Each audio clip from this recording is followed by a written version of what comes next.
Well, it's my great pleasure here at the Odessa Security Forum to be interviewing one of the principal guests, a very eminent British politician, a former minister, Secretary of State for Foreign Affairs, essentially.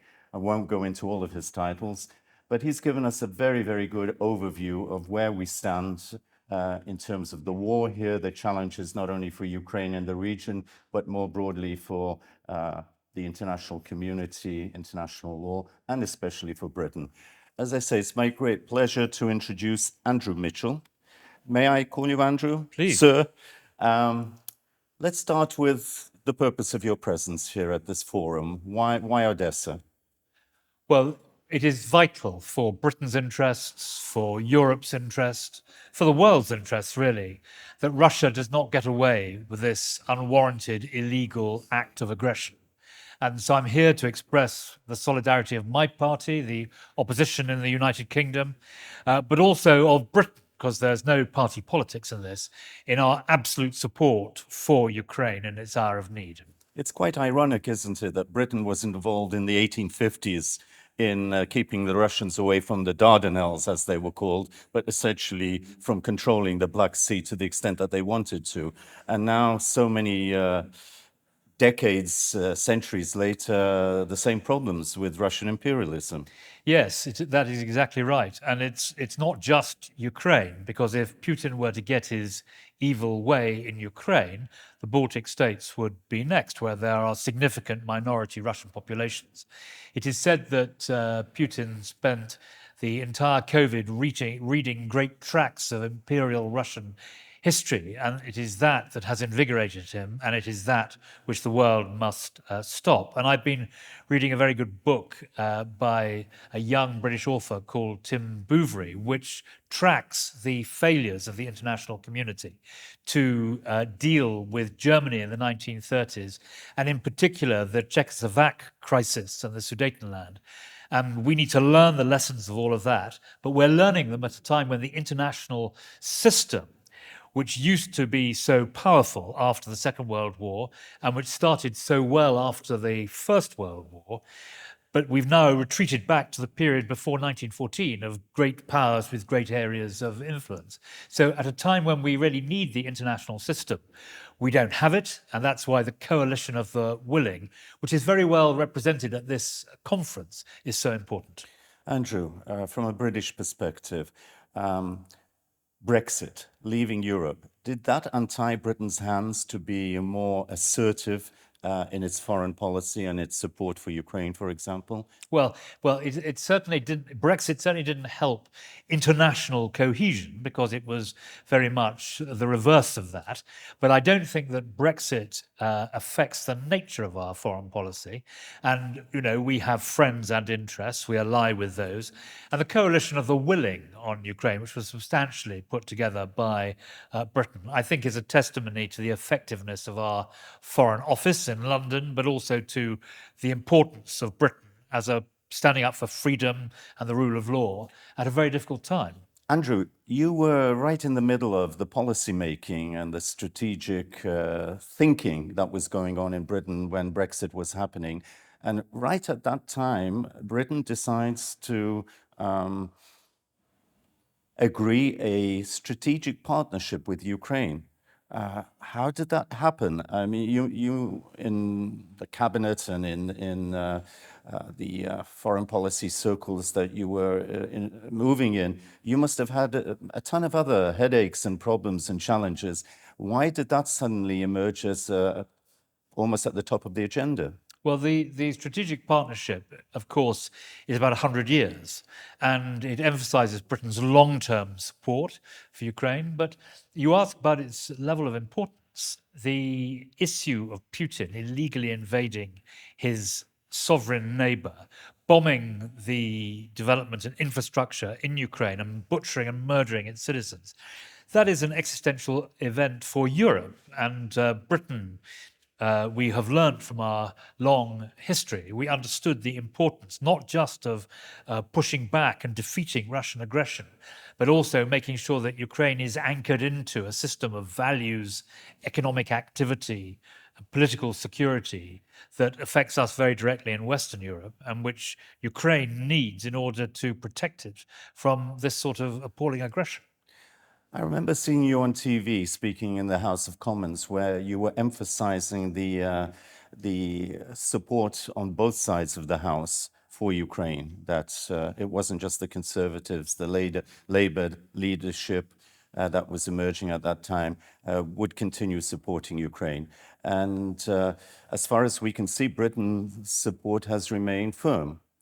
Yes, I think that's true, and it's very important because we want to be sure that people understand that our parliament is speaking with one voice and that it is the view of the entire country, which I believe it is.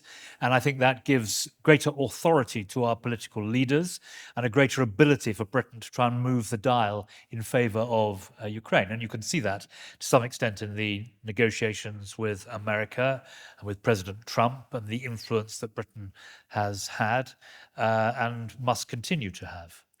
Is Britain drawing closer to Europe? I mean, you have remained in NATO, you've remained in the forefront of opposing Russian imperialism, but given what's been happening in Washington in recent weeks, months, do you feel that Britain is drawing closer, maybe not economically, but politically, to Brussels, let's say in shorthand? Or to Europe. Well, I think that Britain doesn't wish to choose between America and Europe. Both are vital to our security interests.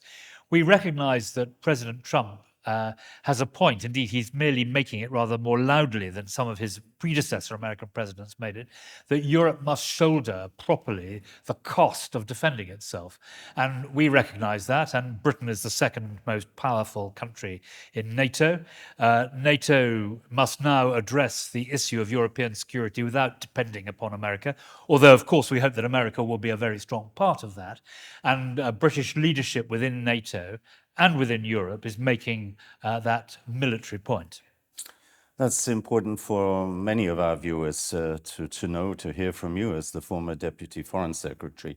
Let's conclude then by just rehearsing the main points that you made in your presentation. What were the messages that you shared with the audience here in Odessa today? Well, I firstly made the point that Putin's aggression cannot stand. He must be defeated. Of course, these conflicts end in one of two ways: total military victory by one side or a negotiation. It is likely in this case that neither side can win total military victory. So the emphasis eventually will have to be on a negotiation. But Britain and I believe Western Europe stand very firmly on the side of Ukraine, that this aggression must not be allowed to stand. Were it allowed to stand, it would be extremely dangerous for all of us in Europe.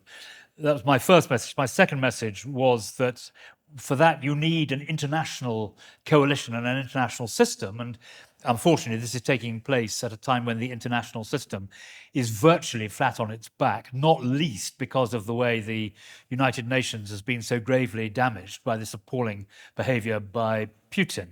So we rely upon a coalition of the willing, and we need to learn the lessons of the past about how that coalition of the willing must be rock solid.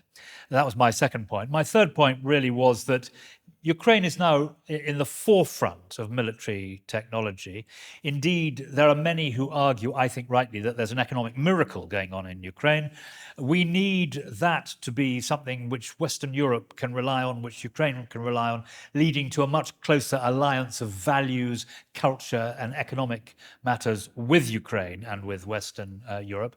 And my final point, which was perhaps a slightly impertinent one, is that building Ukraine for the future when these dreadful events have reached a conclusion, building an economy and a country where there is a sort of golden thread of development, where politicians and leaders are really accountable to their citizens, where education and culture are prioritized and the unity of Europe as such is emphasized. And that too, I think, is very important indeed. Can we add, as a last but not least, your thoughts on when the war ends? Okay, you've emphasized the strategic importance of Ukraine and why it's vital for Britain and other European countries. But looking ahead, the future in a post-war Ukraine, let's hope, let's hope that its security is somehow guaranteed, which is not a given at this stage. In terms of economic partnership or investment, will Ukraine still be of interest to Britain? Will it attract investors from Britain in the future? Well, it certainly will. And obviously, we hope when it comes to the rebuilding of Ukraine, Britain's preeminent role in supporting Ukraine, particularly at the beginning, of course, when basically America and Britain were the ones who understood the threat and provided early basic weapons to Ukraine. I hope that that will lead to a very warm reciprocity between the countries in terms of investment and business between our two countries. But Britain has done two other things which I think are very important. The first is to issue very strong guarantees to the World Bank, which allows the World Bank to produce significant programs for rebuilding within Ukraine and for development within Ukraine. And secondly, through the British Development Finance Institution, BII, British International Investors.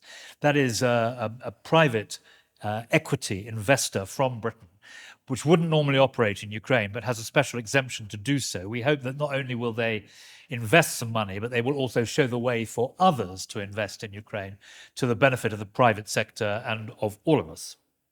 Okay, thank you very much for this brief but illuminating discussion. I've been talking to Andrew Mitchell, not just a former leading British MP, but a former Deputy Foreign Secretary, and he had other titles, of course. I'm emphasizing the most important ones, who was right in the thick of it when Britain was asserting its and refining its support for Ukraine, for which we thank you. Thank you.